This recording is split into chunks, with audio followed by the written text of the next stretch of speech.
Assalamualaikum everyone, welcome back to my channel. The topic on the annual today is pre-partition constitutional acts and reforms.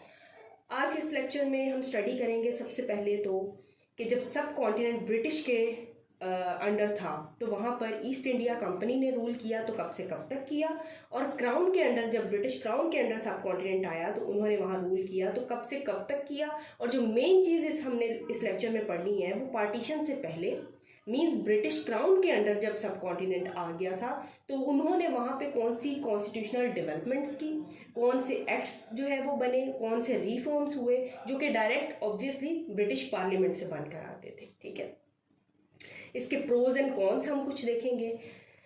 अब सबसे पहला act जो बना था 1857 से पहले तक तो ईस्ट इंडिया कंपनी ने रूल किया ब्रिटिश इंडिया को। 1773 से लेके 1858 तक ईस्ट इंडिया कंपनी जब वहाँ आई, जो कि ऑब्वियसली ट्रेड पर्पस के लिए आई थी, ट्रेड के लिए आई थी वहाँ पे, तो वहाँ पे उन्होंने रूल करना शुरू कर दिया था। ठीक है, इंडिया जो है, सब कॉन्टिनेंट ऑफ इंडिया जो है वो कॉलोनी बन गया ब्रिटिशर्स की। 1773 से 1858 तक ईस्ट इंडिया कंपनी ने वहाँ पर रूल किया, और वहाँ पर जब ईस्ट इंडिया कंपनी रूल कर रही थी तो वो भी जिन एक्ट्स के, जिन रिफॉर्म्स के थ्रू वहाँ पे वो एक्ट कर रही थी, काम कर रही थी, गवर्न कर रही थी, वो भी ब्रिटिश पार्लियामेंट से बनकर आते थे। लेकिन ईस्ट इंडिया कंपनी जो है वो अपने फाइनेंशियल मैटर्स को और पॉलिटिकल मैटर्स को एक साथ लेकर नहीं चल सकी थी साइमल्टेनियसली। ठीक है, उनको मसले हुए, वहाँ करप्शन होना शुरू हो गई, उनसे चीज़ें हैंडल नहीं हुई, वो नहीं गवर्न कर सके। 1857 की जो इंडियन रिवोल्ट हुई थी उसके बाद फिर डायरेक्ट जो है वो क्राउन के अंडर आ गया था ब्रिटिश इंडिया। 1858 से 1947 तक जो है वो क्राउन जो है, ब्रिटिश क्राउन, उन्होंने सब कॉन्टिनेंट को रूल किया। अब देखते हैं, हम कॉन्स्टिट्यूशनल डेवलपमेंट्स पे आते हैं कि जब क्राउन के अंडर ब्रिटिश इंडिया आ गया तो जाहिर है उन्होंने अपने तरीके से उसको गवर्न करना था। तो फिर उसको गवर्न करने के लिए जो पहला एक्ट आया वो कौन सा था? वो गवर्नमेंट ऑफ इंडिया एक्ट 1858 था। ब्रिटिशर्स ने इस एक्ट को act for good governance of India का नाम दिया। ठीक है, कि इंडिया को गवर्न किस तरीके से किया जाएगा। इसके कुछ फीचर्स देखते हैं कि जब 1857 की इंडियन रेबिलियन हुई तो उसके बाद ये एक्ट आया और ईस्ट इंडिया कंपनी का जो रूल था वो इस एक्ट के तहत ख़त्म हो गया। मीन्स इंडिया जो था वो किसके अंडर आ गया था? ब्रिटिश क्राउन के अंडर आ गया था डायरेक्ट। अब यहाँ पे दूसरी चीज़ क्या है कि गवर्नर जनरल का जो ओहदा था, ईस्ट इंडिया कंपनी जब रूल कर रही थी तो जो सब कॉन्टिनेंट का हेड था वो कौन था? जो रूल कर रहा था वहाँ पे गवर्नर जनरल था, वो भी ब्रिटिशर्स का ही था। लेकिन जब क्राउन के अंडर आया, गवर्नर जनरल के ओहदे को रिप्लेस कर दिया गया किससे? वॉइस रॉय से। जैसे कि हम हिस्ट्री में, प्री पार्टीशन हिस्ट्री में वॉइस रॉय का वर्ड यूज़ करते हैं। ठीक है, ये वॉइस रॉय जो था ये क्राउन का ही रिप्रेजेंटेटिव था। तो सब कॉन्टिनेंट का जो पहला वॉइस रॉय था उसका क्या नाम था? वो लॉर्ड कैनिंग थे। ठीक है, और गवर्नर जनरल जो थे, जो ईस्ट इंडिया कंपनी के दौर में पहले गवर्नर जनरल कौन थे? वो वॉरेन हेस्टिंग थे। ठीक है, उसके अलावा तीसरा फीचर इसका देखते हैं क्या था। इस एक्ट के according office of secretary of state of India जो है वो बनाया गया था। ठीक है, ये दो पर्सन थे, एक वॉइसरॉय का, वॉइसरॉय बनाया गया, उसके बाद secretary of state of India जो है वो अपॉइंट किया गया। अब ये सेक्रेटरी जो था ये था कौन? ये ब्रिटिश कैबिनेट का ही एक मेंबर था, ब्रिटिशर्स ही इसको अपॉइंट करते थे और ये ऑफिस जो है वो क्रिएट हुआ। उसके अलावा क्या है, एडमिनिस्ट्रेटिव सिस्टम जो है वो सेंट्रलाइज्ड हो गया था। अब ये देखें तो 1857 के बाद ये पहला एक्ट बना था। ब्रिटिशर्स ने सारी की सारी पावर जो थी वो अपने पास रखी हुई थी, पावर एक्यूमुलेट हुई थी एक जगह पे, सेंट्रलाइज्ड पावर थी, सारी पावर जो थी वो इनके पास थी, वॉइसरॉय के पास थी, secretary of state of India. Indians का बीच में कोई किरदार ही नहीं था, सब कुछ ब्रिटिशर्स कंट्रोल कर रहे थे। ठीक है, जिसकी वजह से हालात जो है वो ख़राब होना शुरू हो गए, इंडियंस ने अपनी डिमांड्स रखना शुरू कर दी। उसके बाद क्या हुआ? इसके बाद हम देखते हैं कि नेक्स्ट एक्ट जो है वो कौन सा आया था, जिसमें इंडियंस को भी उन्होंने जो है वो राइट्स दिए थे थोड़े से, कि वो अपने मुल्क की गवर्नेंस के लिए थोड़ा सा किरदार अदा कर सकें या उनकी भी राय ली जाए मामलात में। तो नेक्स्ट वाला एक्ट कौन सा था?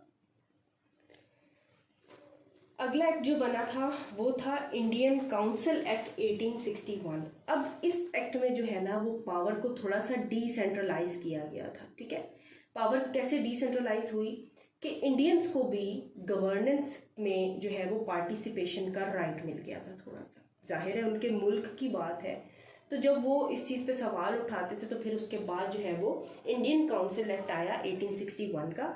इसमें सबसे बड़ी चीज़ जो हुई वो यही हुई कि यहाँ पे डिसेंट्रलाइजेशन हुई। पहले वाले एक्ट में जो है वो पावर सेंट्रलाइज थी सारी, वॉइस रॉय के पास थी, secretary of state of India के पास थी जो कि ब्रिटिशर्स थे। यहाँ पे जो है वो डिसेंट्रलाइजेशन हुई और ये पहला स्टेप था towards including Indians in governance. Indians को जो है वो राइट मिला कि आप भी गवर्नेंस में पार्टिसिपेट कर सकते हैं। उसके लिए उन्होंने किया क्या, उन्होंने लेजिस्लेटिव काउंसिल्स बना दी सेंट्रल लेवल पर भी और प्रोविंशियल लेवल पर भी। ठीक है, पहले सारी पावर जो थी वो सेंटर के पास थी, सेंट्रलाइज थी सारी पावर। उसके बाद लेजिस्लेटिव काउंसिल्स बनाई लेजिस्लेशन के लिए, लॉ मेकिंग के लिए, सेंट्रल लेवल पर भी और प्रोविंशियल लेवल पर भी। उसके बाद क्या हुआ, इन्हीं काउंसिल्स में जो है वो इंडियंस को जो है वो नॉमिनेट किया गया एज मेंबर्स, कि इंडियंस भी जो है वो सेंट्रल और प्रोविंशियल लेजिस्लेटिव काउंसिल्स जो बनी है लॉ मेकिंग के लिए, वहाँ पर इंडियन पार्टिसिपेट कर सकते हैं। और पावर जो है वो प्रोविंसेस को दी गई, डिसेंट्रलाइज हुई पावर। ठीक है, पावर डिवाइड हुई थी। ठीक है, इसका मकसद ये भी था कि पहले 1857 की जो है वो रिवोल्ट हुई है। ठीक है, और अब वैसा ही कोई मसला दोबारा ना हो जाए, तो इसलिए पावर को डिवाइड किया जाए ताकि हमें पता चले कि ग्रास रूट लेवल पर क्या हो रहा है और हमें क्या क्या करने की ज़रूरत है ताकि ऐसा कोई मसला ना हो। उसके बाद जो है इसी एक्ट में जो है वो एक पोर्टफोलियो सिस्टम इंट्रोड्यूस किया गया था। पोर्टफोलियो सिस्टम क्या होता है कि अलग अलग डिपार्टमेंट्स बना दिए जाएंगे और उन डिपार्टमेंट्स के जो हेड होंगे वो उन मामलात को, उन सब्जेक्ट्स को वो जो है वो गवर्न करेंगे उस हिसाब से। और ये लॉर्ड कैनिंग ने इंट्रोड्यूस करवाया था 1959 में, जिसको जो है इंडियन काउंसिल एक्ट 1861 का हिस्सा बना दिया गया था।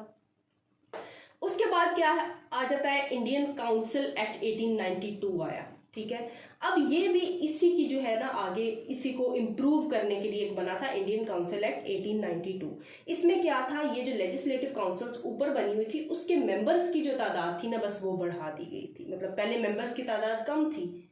ठीक है, तो वो अगर कम लगी कि अभी ठीक तरीके से गवर्न नहीं हो रहा, इंडियंस को उतना राइट नहीं मिल रहा, तो उन्होंने मेंबर्स की तादाद जो थी वो बढ़ा दी थी काउंसिल्स में। उसके अलावा क्या हुआ, अलाउ किया इन्होंने मेंबर्स को कि Indian members as well as जो दूसरे हैं ब्रिटिशर्स हैं वो क्या कर सकते हैं, वहाँ पे काउंसिल्स में बैठ के क्वेश्चन आंसर भी कर सकते हैं और डिस्कस कर सकते हैं बजट को भी। ये एक पावर उनको दे दी गई, थोड़ा सा इंप्रूवमेंट हुई उसके अंदर। ठीक है, उसके अलावा क्या हुआ, इंडियन पार्टिसिपेशन इन लेजिस्लेशन, मतलब इसके थ्रू जो है इंडियंस को जो है वो राइट मिल गया था कि वो लेजिस्लेट कर सके अपनी कंट्री के लिए और गवर्न कर सकें उनको इन अ प्रॉपर वे। ठीक है, क्योंकि उन्हें पता होता था ग्रास रूट लेवल पे क्या मसाइल है हमारे लोगों के, तो वहाँ पे उनको इस चीज़ का राइट दिया गया था।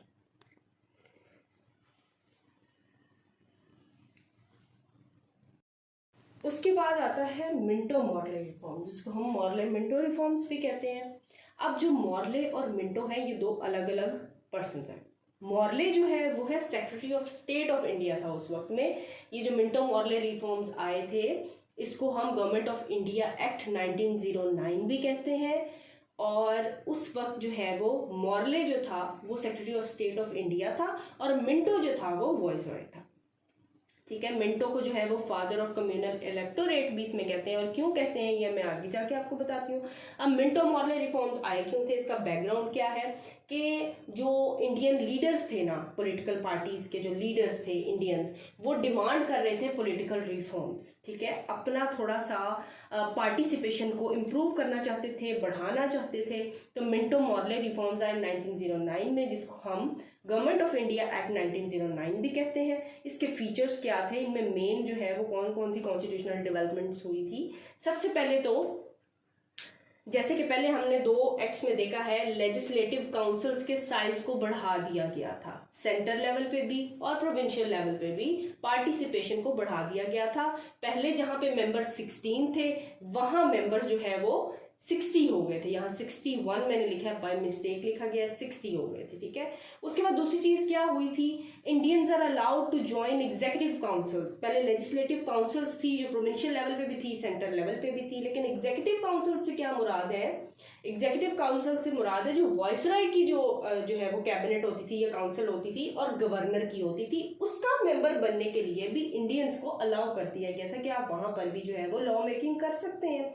पार्टिसिपेट कर सकते हैं। उसके अलावा जो मोस्ट इम्पॉर्टेंट चीज़ जो मुस्लिम पॉलिटिकल आइडेंटिटी के लिए इम्पॉर्टेंट चीज़ थी, जिन्होंने मुसलमानों को बेनिफिट किया था, वो क्या चीज़ थी? वो थी सेपरेट इलेक्टोरेट का सिस्टम जो है वो इंट्रोड्यूस कराया गया था। सेपरेट इलेक्टोरेट अब होता क्या है? सेपरेट इलेक्टोरेट ये होता है कि सब कॉन्टिनेंट में मुस्लिम भी थे, हिंदू भी थे। मुस्लिम्स को लगता था कि ये सारा जब मतलब फॉर एग्जांपल वोट कास्ट करते हैं ना, तो सब इकट्ठा करते हैं, तो यहाँ पे हमें सेपरेट कर दिया जाए। जो मुस्लिम कम्युनिटी के लोग हैं वो मुस्लिम लीडर अपना चूज करेंगे, जो हिंदू कम्युनिटी के लोग हैं वो अपना हिंदू लीडर जो है वो चूज करेंगे अपनी पॉपुलेशन को हिसाब से कि कितने मुस्लिम्स हैं। तो ये चीज़ सेपरेट कर देनी चाहिए, ठीक है। तो इसको कहते हैं सेपरेट इलेक्टोरेट का सिस्टम। तो मुस्लिम और हिंदूज को सेपरेट इलेक्टोरेट का जो है वो ये राइट जो है वो दे दिया गया था मिंटो मॉर्ले रिफॉर्म्स में। और इसीलिए जो है वो मिंटो, जो कि वॉइसराय था इंडिया का उस टाइम पे, उसको फादर ऑफ कम्युनल इलेक्टोरेट भी कहते हैं, क्योंकि इन्होंने कम्युनिटीज को सेपरेट इलेक्टोरेट का राइट दिया था। मॉन्टेगो चेम्सफोर्ड रिफॉर्म्स, इसको हम गवर्नमेंट ऑफ इंडिया एक्ट 1919 भी कहते हैं। अब इसमें मॉन्टेगो जो था वो secretary of state of India था उस वक्त में, और चेम्सफोर्ड जो था वो वॉइसरॉय ऑफ इंडिया था। अब ये रिफॉर्म्स जो थे, इसके फीचर्स क्या है? गवर्नमेंट ऑफ इंडिया एक्ट 1919, इसके फीचर्स देखते हैं कि इसमें जो है वो डिसेंट्रलाइजेशन ऑफ पावर हुई थी। प्रोविंसेस को जो है वो राइट दिया गया था सेल्फ गवर्नेंस का।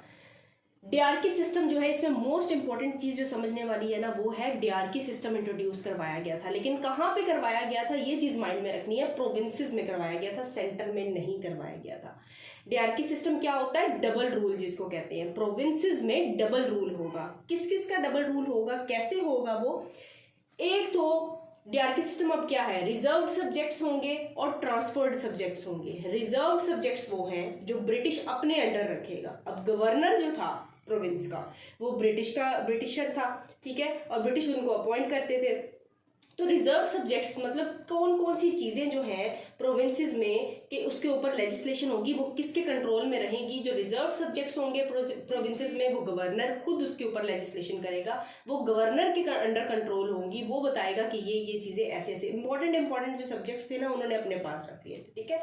ट्रांसफर्ड क्या है कि उसको ट्रांसफर कर दिया गया। कुछ सब्जेक्ट्स ऐसे थे जैसे एजुकेशन है, जैसे हेल्थ है, जैसे छोटी छोटी चीजें है ना, जैसे लोकल गवर्नमेंट वगैरह। तो इस तरह की जो चीजें थी ना, वो ट्रांसफर कर दी गई थी, और इसके ऊपर लेजिस्लेशन कौन करेगा? गवर्नर और इंडियन मिनिस्टर्स मिलके करेंगे। लेकिन रिजर्व जो थी सब्जेक्ट्स हैं, उसके ऊपर लेजिस्लेशन कौन करेगा? सिर्फ और सिर्फ गवर्नर ही कर सकता है। और ये डियार्की सिस्टम जो इंट्रोड्यूस करवाया गया था प्रोविंसेस में under the government of India act 1919, it was the first attempt towards the self governance in provinces, ठीक है। उसके अलावा क्या था, इस एक्ट के अकॉर्डिंग क्या हुआ था?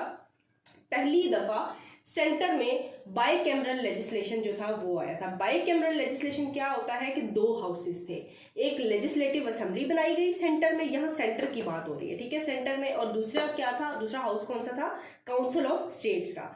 उसके अलावा जो है सेपरेट इलेक्टोरेट, जो कि हमने पीछे पढ़ा है मिंटो मॉर्ले रिफॉर्म्स में, पहली दफा सेपरेट इलेक्टोरेट का राइट दिया गया था, ठीक है। यहाँ पर उस राइट को थोड़ा सा एक्सटेंड किया गया है towards other communities as well, ठीक है, उनको भी इस चीज में इंक्लूड करने के लिए सेपरेट इलेक्टोरेट का राइट जो है वो किस किस को दिया गया under the government of India act 1919 to the सिखों को भी दिया गया, एंग्लो इंडियंस को, यूरोपियंस को, क्रिश्चियंस को, कि ये सब कम्युनिटीज अलग अलग हैं। तो ये हर कम्युनिटी के लोग अपना जो लीडर है या अपना रिप्रेजेंटेटिव है वो खुद चूज करेंगे। तो ये सेपरेट इलेक्टोरेट के राइट को थोड़ी सी एक्सटेंशन मिली थी under the government of India act of 1919। Next one was government of India act 1935। Government of India act जो था वो एक बेसिक कॉन्स्टिट्यूशनल फ्रेमवर्क है जो कि 1947 तक फिर चला।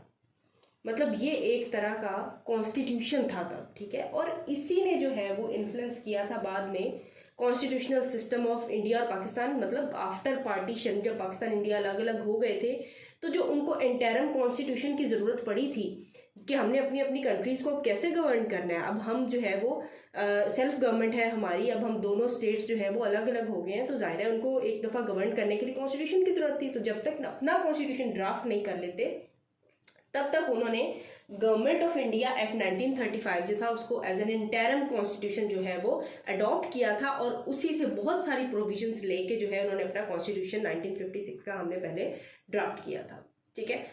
अब हम इसके फीचर्स को देखते हैं कि इसके फीचर्स क्या हैं। अब 1935 के गवर्नमेंट ऑफ इंडिया एक्ट के अकॉर्डिंग जो है वो इंडिया को फेडरेशन बना दिया गया था, ऑल इंडियन फेडरेशन। अब इसके अकॉर्डिंग क्या था, फेडरेशन क्या है, सेंट्रल गवर्नमेंट बन गई, प्रोविंसेस बन गए, और तीसरी चीज क्या थी, प्रिंसली स्टेट्स थी। मतलब प्रिंसली स्टेट्स थी वो जिनके मतलब स्टेट्स अलग थी, इंडिपेंडेंट, और उनके राजा महाराजा होते थे, ठीक है, वो प्रिंसली स्टेट्स अलग थी। लेकिन इसको फेडरेशन को, ये फेडरल सिस्टम जो इंट्रोड्यूस करवाया गया था अंडर गवर्नमेंट ऑफ इंडिया 1935, इसको फुली जो है वो इम्प्लीमेंट उस वक्त में नहीं किया गया। दूसरा इसका फीचर क्या है कि प्रोविंसेस को ऑटोनॉमी दे दी गई थी, सेल्फ गवर्नेंस की इजाजत दे दी गई थी। प्रोविंसेस को अब ऑटोनॉमी कैसे दी गई थी, पहले हमने इससे पहले पढ़ा गवर्नमेंट ऑफ इंडिया एक्ट 1919 का, मोंटेगो जेम्सफोर्ड रिफॉर्म। उसमें हमने क्या पढ़ा कि डायरकी सिस्टम जो था उसको इंट्रोड्यूस करवाया गया था, जिसमें प्रोविंसेस में ही डुअल रूल होता था। एक जो है वो रिजर्व्ड सब्जेक्ट्स थे और एक जो है वो ट्रांसफर्ड सब्जेक्ट्स थे। रिजर्व सब्जेक्ट्स जो थे वो गवर्नर के पास थे, अंडर कंट्रोल थे, और ट्रांसफर्ड जो थे वो governor plus ministers, Indian ministers उसके ऊपर लेजिस्लेशन करेंगे। अब यहाँ पे गवर्नमेंट ऑफ इंडिया एक्ट 1935 में जो डीआरकी सिस्टम है उसको अबॉलिश कर दिया गया था, ठीक है। मतलब प्रोविंसेस अलग अलग कर दिए और उसके उनको जो है वो अपनी गवर्नमेंट, वो खुद इलेक्टेड गवर्नमेंट्स होंगी उनकी, वो खुद ही अपने जो किया है उसके जिम्मेदार हैं और उसके ऊपर लेजिस्लेशन भी वो खुद ही करेंगे, ठीक है। मिनिस्टर्स जो होंगे वहां पे उन प्रोविंसेस में, जो इंडियन मिनिस्टर्स होंगे वही अपनी प्रोविंशियल लेजिस्लेशन करेंगे। हर प्रोविंस खुद ही जिम्मेदार है अपनी गवर्नमेंट का, अपनी गवर्नेंस का, ठीक है। उसके बाद क्या था इसमें प्रोविंशियल ऑटोनॉमी में, अब एरियाज कौन कौन से दिए, क्या किस किस चीज को प्रोविंस जो है वो कंट्रोल कर सकता है। फिर भी देखिए उन्होंने लिमिटेड पावर्स दी थी, चाहे प्रोविंसेस को अलग अलग कर दिया, प्रोविंसेस को पावर दे दी कि आप सेल्फ गवर्नमेंट आपकी होगी, आपने हर प्रोविंस अपना खुद जिम्मेदार है, लेजिस्लेशन खुद करेंगे, लेकिन किन किन सब्जेक्ट्स पे लेजिस्लेशन होगी ये लिमिटेड था। वो कौन कौन सी थी, एजुकेशन पे आप खुद कर सकते हैं, हेल्थ सेक्टर में आप खुद कर सकते हैं, लोकल गवर्नमेंट में आप खुद कर सकते हैं, और एग्रीकल्चर सेक्टर में आप खुद अपनी लेजिस्लेशन कर सकते हैं। बाकी जो सब कुछ था वो जाहिर है किधर था, वो सेंटर में था, ठीक है। उसके अलावा फिर भी गवर्नर के पास भी, प्रोविंसेस में गवर्नर के पास स्टिल जो है वो मेजर पार्ट्स अभी भी मौजूद थी, जिससे जो है वो स्टिल जो ब्रिटिशर्स थे वो इंटरवीन कर सकते थे, प्रोविंसेस के मामला में इंटरफेयर कर सकते थे। उसके बाद क्या है उसके बाद अगला फीचर है डिवीजन ऑफ पावर। अब जो पावर थी फेडरल सिस्टम में, उसमें पावर डिवाइड कैसे की गई, कौन कौन सी, अब इसमें 3 लिस्ट जो थी वो इंट्रोड्यूस करवाई गई थी। एक फेडरल लेजिस्लेटिव लिस्ट, कि फेडरल लेवल पे जो लेजिस्लेशन होनी है, लॉ मेकिंग होनी है, वो किसके कौन कौन से सब्जेक्ट्स उसमें शामिल होंगे। जो प्रोविंशियल लेजिस्लेटिव लिस्ट एक हुई, और एक तीसरी कौन सी थी, कंकरेंट लिस्ट, मतलब जहां पे दोनों जो है वो प्रोविंसेस और सेंटर दोनों मिलकर काम करेंगे। फेडरल लेजिस्लेटिव लिस्ट जो है उस पर सेंटर अपनी लेजिस्लेशन करेगा, सेंटर के कंट्रोल में होंगी। प्रोविंशियल लिस्ट में प्रोविंसेस अपना अपना जो है वो लॉ मेकिंग करेंगे इन सब्जेक्ट्स के ऊपर। कंकरेंट लिस्ट में वो सब्जेक्ट होंगे जिनमें सेंटर और जो प्रोविंसेस हैं वो दोनों मिलकर लॉ मेकिंग करेंगे। अब फेडरल लेजिस्लेटिव लिस्ट में सब्जेक्ट्स कौन कौन से थे वो देखते हैं।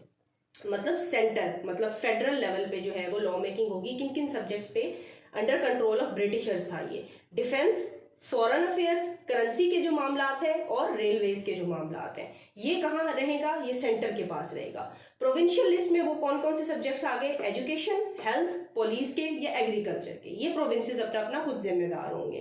कंकरेंट लिस्ट में दोनों जो है वो लॉ मेकिंग करेंगे, और वो कौन से सब्जेक्ट्स हैं, marriage related laws, criminal laws, या फिर इकोनॉमिक प्लानिंग जो overall governance of the country में हेल्प आउट करेगी, उस पर जो है वो फेडरल और प्रोविंसेस दोनों मिलकर काम करेंगे। मतलब इंपॉर्टेंट सारी चीजें जो है वो अभी भी सेंटर के पास ही हैं। प्रोविंसेस को जो है वो ये वाले जो है एजुकेशन है, हेल्थ है या पुलिस है, ये वाले सब्जेक्ट्स दिए गए थे। अगर अब हम देखें तो अभी भी हमारे पाकिस्तान के जो है वो कॉन्स्टिट्यूशन के अकॉर्डिंग जो है, हम पाकिस्तान फेडरल सिस्टम है ना हमारा, तो फिर यहाँ पे अभी भी जो है यही वाला सिस्टम जो है वो चलता आ रहा है। उसके बाद क्या है, बाईकैमरल लेजिस्लेशन थी under the government of India act 1935। Upper house कौन सा था, काउंसिल ऑफ स्टेट का। लोअर हाउस कौन सा था, फेडरल असेंबली का। ये सेंटर में जो है वो बाईकैमरल लेजिस्लेशन इंट्रोड्यूस करवाया गया था। उसके बाद जो है इसके अलावा कौन कौन से फीचर्स हैं, सिंध को सेपरेट कर दिया गया था बॉम्बे से, और ये दोनों पहले, मतलब सिंध और बॉम्बे पहले इकट्ठे थे, इन दोनों को सेपरेट करके अलग अलग प्रोविंसेस बना दिए गए थे। फेडरल कोर्ट जो है इंडिया की वो बनाई गई थी, कब बनी थी, मतलब 1935 के कॉन्स्टिट्यूशन के ये जो गवर्नमेंट ऑफ इंडिया एक्ट है इसमें इसको इंट्रोड्यूस करवाया गया। फेडरल कोर्ट बनेगी इंडिया में, लेकिन वो बनी कब थी? 1937 में बनी थी। उसके अलावा इसका फीचर क्या है? वोटिंग राइट्स को जो है वो एक्सपैंड कर दिया गया था up to 10% of the population. पहले कम था, फिर उसके बाद उसको थोड़ा सा बढ़ा दिया गया। और उसके बाद लास्ट वन क्या है? बर्मा को सेपरेट किया गया था इंडिया से, ठीक है। और ये था गवर्नमेंट ऑफ इंडिया एक्ट 1935 और उसके बेसिक फीचर्स। अब हम आते हैं लास्ट पे। लास्ट क्या था? Indian independence act. जब पार्टीशन हुई थी, इंडिया और पाकिस्तान अलग हो गए थे, अब उसके बेसिक फीचर्स कौन से हैं वो अब हम देखेंगे। Indian independence act 1947। Indian independence act 1947 पास कब हुआ था? 18 जुलाई 1947 को। और इम्प्लीमेंट कब हुआ था? 15 अगस्त 1947 को। इसके नतीजे में क्या हुआ था? ब्रिटिश रूल एंड हो गया था और इंडिया और पाकिस्तान जो है वो दो इंडिपेंडेंट स्टेट्स जो है वो बन चुकी थी। इसके फीचर्स देखते हैं क्या है। इंडिपेंडेंट स्टेट्स दो बन गई थी, इंडिया अलग हो गया, पाकिस्तान अलग हो गया। गवर्नर जनरल जो होता था पहले, उसकी जो पोजीशन है अब वो दोनों मुल्कों में होगी। पाकिस्तान का अलग गवर्नर जनरल होगा और इंडिया का जो है वो अलग गवर्नर जनरल होगा। पाकिस्तान के पहले गवर्नर जनरल कौन बने? मोहम्मद अली जिन्ना बने। और इंडिया के जो पहले गवर्नर जनरल बने, इंडिया ने खुद बोला कि लॉर्ड माउंटबेटन, जो कि लास्ट वॉइस रॉय थे उस टाइम पे सब कॉन्टिनेंट के, ब्रिटिश इंडिया के, उन्होंने बोला कि आप हमारे गवर्नर जनरल बन जाए। और उन्होंने बोला मैं मतलब वो म्यूचुअल बनने को तैयार थे कि मैं पाकिस्तान का भी गवर्नर जनरल बन जाता हूँ और इंडिया का भी बन जाता हूँ। लेकिन मोहम्मद अली जिन्ना जो है कायदे आज़म ने बोला कि नहीं, पाकिस्तान का गवर्नर जनरल मैं खुद बनूंगा। उसके बाद जो है वो पंजाब का जो प्रोविंस है उसको भी इंडिया और पाकिस्तान दोनों में डिवाइड कर दिया गया, ठीक है। वहां पे भी पंजाब है, यहाँ पे भी पंजाब है। बंगाल का जो प्रोविंस है उसको भी डिवाइड कर दिया गया। और ये डीमार्केशन जो की थी, बाउंड्री की जो डिवीजन हुई थी, वो किसने की थी? वो सर रेडक्लिफ ने की थी, ठीक है, जिसको अपॉइंट किया गया था। वो एक एडवोकेट थे, ठीक है, जिन्होंने डीमार्केशन उसकी की थी और उसको पाकिस्तान और इंडिया के दरमियान पंजाब को भी और बंगाल को भी डिवाइड कर दिया गया था। कॉन्स्टिट्यूएंट असेंबलीज बनाने की इजाज़त दे दी गई कि अब पाकिस्तान और इंडिया अपने अब मामला खुद संभालेंगे, लॉ मेकिंग खुद करेंगे, अपने कॉन्स्टिट्यूशन खुद ड्राफ्ट करेंगे। और ये एक टेम्परेरी पार्लियामेंट होगी दोनों मुल्क के लिए, ठीक है, जो कि लॉ मेकिंग करेगी। पार्लियामेंट होगी टेम्परेरी लॉ मेकिंग के लिए और अपने कॉन्स्टिट्यूशन को ड्राफ्ट करने के लिए भी जो है वो यही कॉन्स्टिट्यूएंट असेंबलीज जो है वो इस्तेमाल होंगी। उसके अलावा प्रिंसली स्टेट्स का मसला रह गया कि वो कहाँ पे जाएंगी, वो किसके साथ जो है वो इल्हाक अपना करेंगी। तो उनको चॉइस दे दी गई टू ज्वाइन ईदर साइड, कि वो पाकिस्तान को भी ज्वाइन करना चाहें तो कर सकती हैं, तो बेस्ड ऑन देयर पॉपुलेशन, और इंडिया को ज्वाइन करना चाहें तो उसको कर सकती हैं और इंडिपेंडेंट भी रह सकती है। लास्ट इज के जो सेक्रेटरी ऑफ स्टेट का जो ऑफिस था जो उस टाइम पे था, उसको अबॉलिश कर दिया गया। अब कोई सेक्रेटरी ऑफ स्टेट का ऑफिस नहीं होगा। This was Indian independence act 1947, जिसके नतीजे में जो है पाकिस्तान इंडिया अलग हो गया था। ये था पार्टीशन तक की जो है हमारी कॉन्स्टिट्यूशनल हिस्ट्री, कि कॉन्स्टिट्यूशनल डेवलपमेंट्स कौन कौन सी हुई थी प्री पार्टीशन एरा में, जो कि ब्रिटिश क्राउन के अंडर हुई थी। उन्होंने तब ब्रिटिश इंडिया को गवर्न करने के लिए कौन कौन से एक्ट्स बनाए, कौन कौन से रूल्स बनाए, कौन कौन से रिफॉर्म्स वो लेकर आए, किन किन चीज़ों पर बहस हुई थी, वो आपके सामने है, ठीक है। मुस्लिम्स और इंडियंस के दरमियान, मुस्लिम्स और हिंदूज के दरमियान में किन किन चीज़ों पर बहस हुई थी। सेपरेट इलेक्टोरेट का हम लोगों ने पढ़ा, ठीक है। इंडियंस जो थे वो चाहते थे हमें पार्टिसिपेशन मिले, तो उसमें रिफॉर्म्स लेकर आते आते एक्ट्स बनते गए और फिर पहुंचे गवर्नमेंट ऑफ इंडिया एक्ट 1935 तक। जो 1935 का गवर्नमेंट ऑफ इंडिया एक्ट है वही उसके बाद इंडियंस ने भी अडॉप्ट किया और पाकिस्तान ने भी जो है वो वही अडॉप्ट किया एज एन इंटरिम कॉन्स्टिट्यूशन, क्योंकि जब नए मुल्क दो अलग हो गए थे तो उनके पास कोई कॉन्स्टिट्यूशन नहीं था। और मुल्क जब अलग होगा, जाहिर है उनको गवर्न करने के लिए कॉन्स्टिट्यूशन की जरूरत होगी। इंटरिम कॉन्स्टिट्यूशन के तौर पे हमने गवर्नमेंट ऑफ इंडिया एक्ट 1935 को अडॉप्ट किया और उसी में से बहुत सी प्रोविजंस आज हमारा कॉन्स्टिट्यूशन 1973 का जो है जिसके थ्रू हमारा मुल्क जो है वो गवर्न हो रहा है, उसके अंदर बहुत सारी कॉन्स्टिट्यूशन, मतलब हमने जब पहला कॉन्स्टिट्यूशन हमारा कब आया, 1956 में आया, फिर 1962 में आया, फिर 1973 में आया, जो कि अभी इंटैक्ट है, ठीक है। तो बहुत सारी प्रोविजन जो है हमने वो कहाँ से ली थी, वो इंटरिम कॉन्स्टिट्यूशन जो कि 1935 का गवर्नमेंट ऑफ इंडिया एक्ट है वहीं से हमने ली थी। So this was all about our today's lecture. Thanks for watching the video, and if you like the video then don't forget to like, share and comment. Thank you so much.